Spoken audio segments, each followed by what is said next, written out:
कुरा सोध्न मन थियो तिमीलाई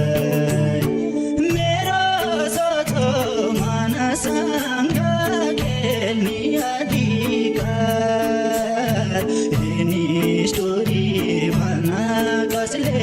दियो तिमीलाई मेरो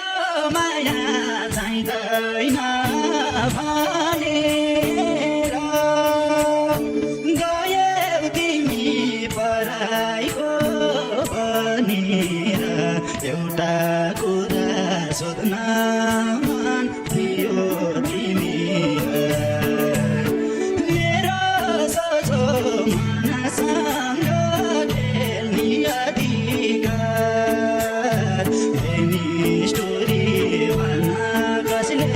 दियो तिमीलाई मेरो सोझो मनसँग खेल्ने अधिकार यिनी स्टोरी भन्न कसले